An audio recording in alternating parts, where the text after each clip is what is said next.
eu beaucoup de messages sur Instagram par rapport à cette vidéo.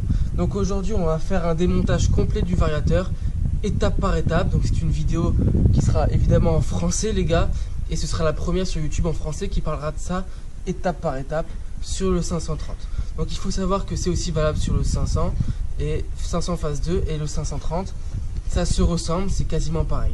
Donc je vous dis à tout de suite la famille, ne paniquez pas, c'est très simple. Et à tout de suite encore la famille.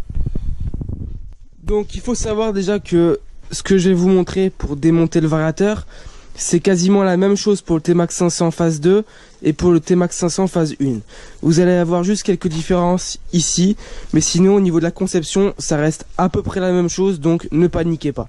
Donc au niveau du matériel, il vous faut absolument une clé dynalométrique qui peut se serrer à 16 kg. Donc ça va être pour le couple du serrage du variateur. Ici, vous avez besoin d'une clé à variateur pour bloquer le vario. Sans ça, vous pouvez pas. Donc vous tapez sur Google clé à variateur T-Max et vous trouverez. Donc je vais pas dire la marque parce que voilà, je vais pas faire de la pub. Et une douille donc de 29 pour l'écrou central du variateur. Et une douille de 27 pour le correcteur de couple, mais que je vais pas démonter parce que j'en ai pas l'utilité aujourd'hui. Donc voilà, donc vous avez besoin juste de ça, des clés Allen pour démonter les petits écrous, et franchement, la vérité, vous n'avez pas besoin de grand chose. Donc à tout de suite encore. La première chose à faire, c'est que vous enlevez les deux vis qui sont juste ici, d'accord? Et du coup, vous enlevez ici ce qu'il y a dans la partie centrale du T-Max. Voilà. Après, dès que vous arrivez là, donc là, ce que vous allez faire en fait, c'est que vous allez me démonter les trois là. 1, 2, 3. Et au passage, si vous avez une ligne à Krapovic, là je sais pas si ça va passer du coup avec le mien, avec la ligne d'origine, mais vous allez démonter juste cet écrou là pour que la ligne se baisse un petit peu. C'est mieux de le faire à l'avance, voilà. Donc juste après que vous avez enlevé les vis ici, vous allez m'enlever toutes les vis qui sont en dessous. En fait, du coup, ici, vous avez les marchepieds. Si vous avez les marchepieds en alu, vous les tirez. En fait, ça se déclipe, c'est que du caoutchouc. Et du coup, vous allez enlever toutes les vis qui sont situées ici. Donc, il y en a un peu partout. Et vous les enlevez toutes. Au niveau du clips, ici, donc ça s'appelle des... Je sais pas comment ça s'appelle chez Yamaha. C'est très simple. Est-ce que tu peux me passer juste un tournevis cruciforme? Je vais vous expliquer tout de suite comment ça fonctionne parce qu'il y en a un peu partout. En gros, vous appuyez dessus, comme ça. Voilà, donc là vous avez appuyé dessus, vous prenez un plat et attendez, voilà, vous l'enlevez et donc là du coup il est désarmé. Pour le réarmer c'est très simple, vous faites ça, vous le remontez, vous remettez, donc ça il y en aura partout, c'est vraiment important de savoir le faire, et là vous appuyez, donc voilà.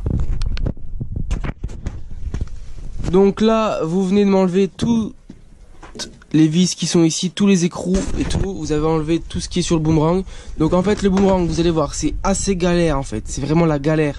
Sur le 500 phase 2, c'était pas comme ça, mais sur le phase 3, la vérité, vous allez voir, c'est un peu galère.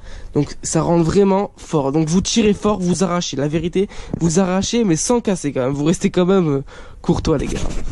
Donc... vous venez d'enlever le boomerang, vous allez avoir accès à deux vis. Donc celle-ci, vous l'enlevez, donc c'est un écrou. Et là, du coup, une vis qui est juste ici. Donc vous m'enlevez ça tout de suite. Donc pour récapituler, vous m'avez enlevé toutes les vis qui sont ici, d'accord? Vous m'avez enlevé le boomerang, vous m'avez enlevé les vis qui sont ici. Vous m'avez enlevé aussi les deux écrous qui sont ici. Les trois vis en plastique qui sont ici.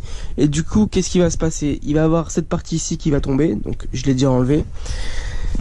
Et vous allez avoir cette partie ici qui va commencer à tomber. Mais juste avant qu'elle tombe entièrement, vous devez me dégager. Donc, c'est comme ça.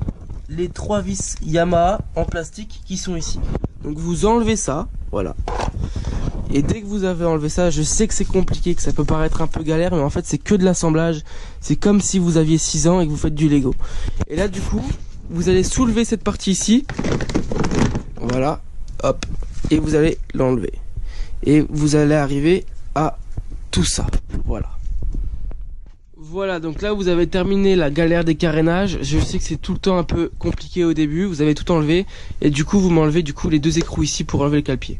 Donc là vous arrivez au carter, donc le vario il est là-dedans, le filtre est aussi ici. Du coup ce que vous allez faire en fait c'est que vous allez m'enlever cette partie en plastique.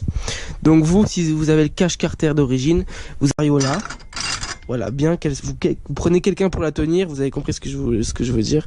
Et là, bam, vous desserrez avec la clé. Voilà. Donc là, on vient de démonter l'écrou, on a galéré pendant